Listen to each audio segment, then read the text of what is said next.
Joining me now is Bill Carter. He's a former media correspondent for the New York Times, where he worked for over 25 years. He's also a former CNN media analyst. Bill, thanks for joining us. Appreciate it. Let me start with the New York Times. What do you think of their sort of apology, but not really, about the coverage?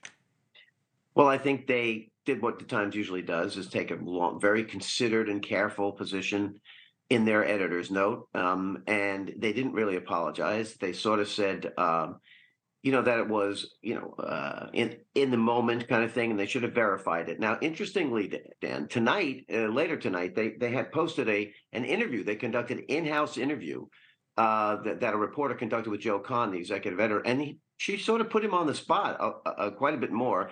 And I give them credit for running this, because he basically said, we actually have a special responsibility. The Times has a special responsibility, which I agree with.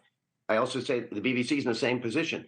If you are what I consider prestige media, where the rest of the media is going to pay attention very seriously to what you say, you have to be extra careful. You have to be extra responsible. And I think he was acknowledging that in this case, they had fallen short. And I sort of give them credit for that. Now, I do think they're still dancing around the whole issue of who do we believe, how do we report?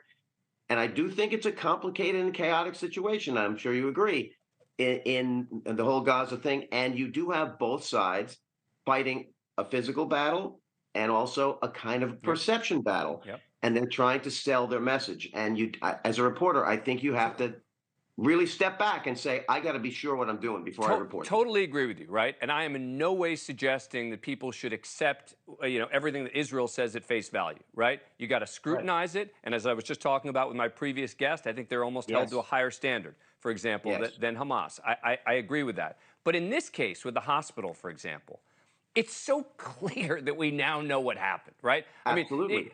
There's no two sides to it anymore.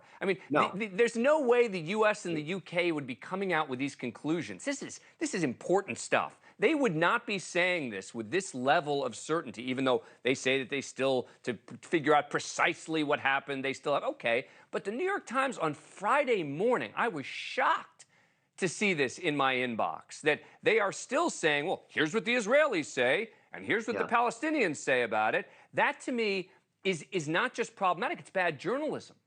That was too late. I agree. That was too late. Further information has made them, I believe, today, and you'll see if you watch the video with Joe Kahn, you'll see they basically agree with it. I will say, though, it's sort of interesting. I think one of the pieces you quoted was actually an op-ed piece, because it was a person saying, my colleague, so-and-so. That would not be a reporter doing that. That must have been an opinion column. It was the morning newsletter. Yeah, so that wasn't really, a reported piece. I will say it was interesting watching you and Cenk, because I thought to myself, as I'm a reporter in this story, I would say I don't know whether or not the Israelis were blocking, the people from coming into Egypt. I'm not sure. I mean, Dan's point of view is that that's impossible, and Cenk's point of view is no, it definitely happened. So if I'm a responsible reporter, and I think I was at the New York Times, I would say I don't know yet. I'm not going to say either side or both sides. I want to find out what's right and report that. Well, look, and when it comes to the question that we were debating about the 500 American citizens who were in Gaza, I don't think we can definitively answer the question, because we don't know. Did they try to leave? I'm convinced that as an American citizen, that they would have because it wasn't like the borders were sealed. Anyway, I'm not going to debate with you. It's not. I feel like it's unfair to Cenk for me to keep piling on at this point. Bill Carter, I appreciate you taking the time. Please come back on the show. Thank you for watching. Go to newsnationnow.com to find NewsNation on your cable provider. And don't forget to click the red subscribe button below to get more of NewsNation's fact-driven, unbiased coverage.